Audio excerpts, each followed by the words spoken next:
Hello students, एडोबिला point channel में आपका स्वागत है।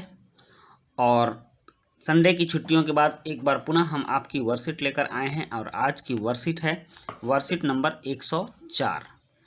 यह वर्कशीट कक्षा 5 के हिंदी कार्यपत्रिका हिंदी की वर्कशीट है, जिसमें हम लोग रिमझिम 5 के पाठ खिलौने वाला कविता पर डिस्कस करेंगे।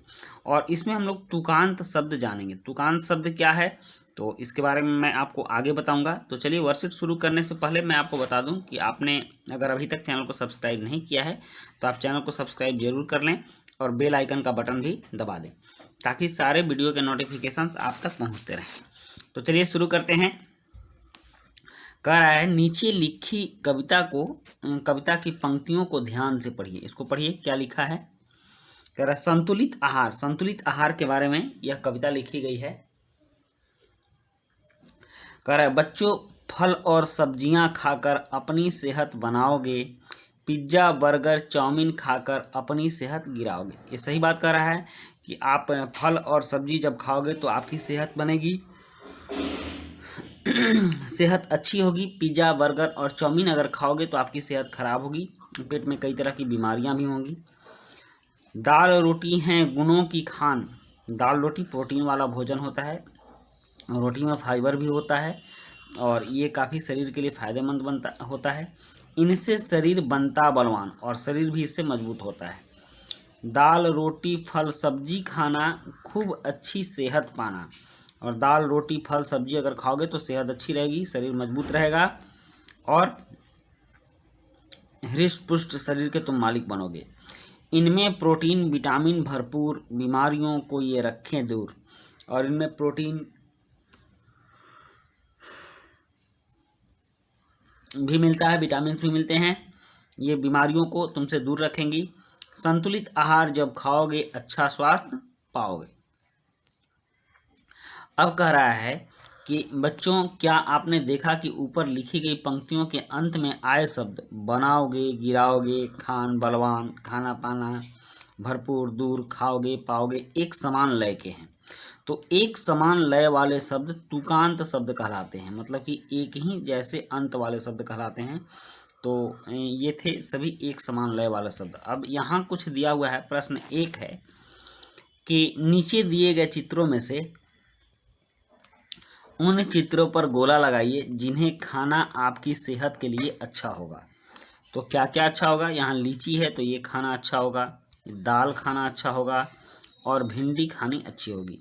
समोसे नहीं खाने चाहिए ज़्यादा, ये होटल की चीज़ें और मिठाइयाँ भी बहुत ज़्यादा नहीं खानी चाहिए। तो क्या क्या खानी चाहिए। फल खाओ, दाल खाओ, सब्जी खाओ। ओके। अब नेक्स्ट कह रहा है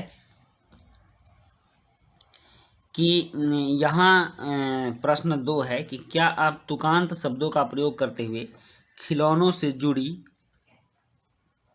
एक कविता की रचना करने की कोशिश करेंगे। आप नीचे दिए गए संकेत शब्दों का प्रयोग भी कर सकते हैं। यहाँ कुछ संकेत शब्द दिए गए हैं, जैसे हार, कार, पैसे, जैसे, हाथी, साथी, बंदर, अंदर, होता, तोता, गुड़िया, बुढ़िया। तो इन सभी शब्दों को मिलाकर आपको एक कविता की रचना करनी है। यहाँ कुछ फोटो भी दिए गए हैं और इन फोटो से आप कुछ हिंट ले सकते हो। ओके। और इस तरह से आप अपने एक कविता की रचना कर सकते हो। तो देखते हैं कि वो कविता क्या हो सकती है आपके लिए। और कविता की रचना करना तो थोड़ी सी मुश्किल होती है, लेकिन अगर आप सोच लो तो इसकी रचना हो सकती है। मैंने भी आपके लिए एक कविता बनाया है और आप उसको देखेंगे, आप दूसरी कविता भी बना सकते हैं। यहाँ मैंने आपकी सहायता के लिए एक कविता तो बना दी, लेकिन आपको एक टास्क भी दिया है। और टास्क वो ये है कि मैंने कविता का शीर्षक नहीं लिखा है। कविता तो आपको बनानी थी, लेकिन मैंने आपके हेल्प के लिए एक कविता बनाई। तो इसका शीर्षक आप बनाएंगे और कमेंट बॉक्स में कविता का शीर्षक आप लिखकर मुझे बताएंगे कि आपने कविता का क्या टाइटल लिखा, क्या शीर्षक लिखा।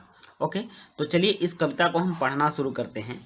आपके वर्कशीट में जो शब्द दिए गए हैं तुकांत वाले, जिसको कि हम लोग समान लय वाला शब्द कहते हैं, एक समान, जैसे यहाँ देखिए, जैसे, पैसे, हार, कार, तो ये सभी क्या हैं, समान लय वाले शब्द हैं और इन शब्दों को तुकांत बोलते हैं।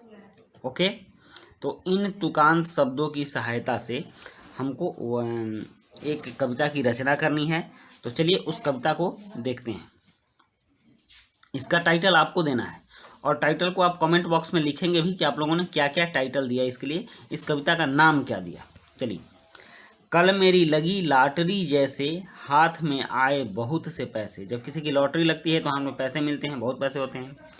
मैंने खरीदा मम्मी की हार, मम्मी के लिए मैंने हार खरीदी। अपने लिए BMW कार और खुद के लिए BMW कार खरीदा। चला घूमने लेकर साथी, चिड़ियाघर में देखा हाथी। और अपने साथियों को लेकर मैं घूमने चला। घूमने कहाँ गए हम लोग, तो चिड़ियाघर गए।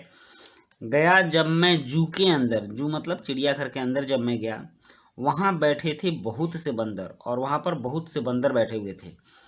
रंग बिरंगे थे वहाँ तोता, चिड़ियाघर में रंग बिरंगे तोता थे।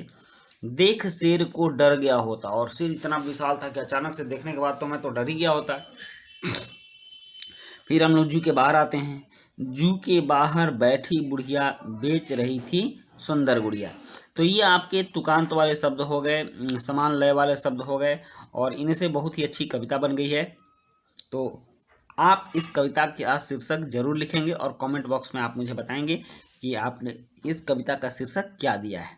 तो बच्चों, ये थी आपकी वर्कशीट और आपकी वर्कशीट यहीं पर कंप्लीट होती है। आपने पूरी वर्कशीट देखी, इसके लिए बहुत बहुत धन्यवाद। मिलते हैं हम लोग नेक्स्ट वर्कशीट में, तब तक के लिए थैंक यू।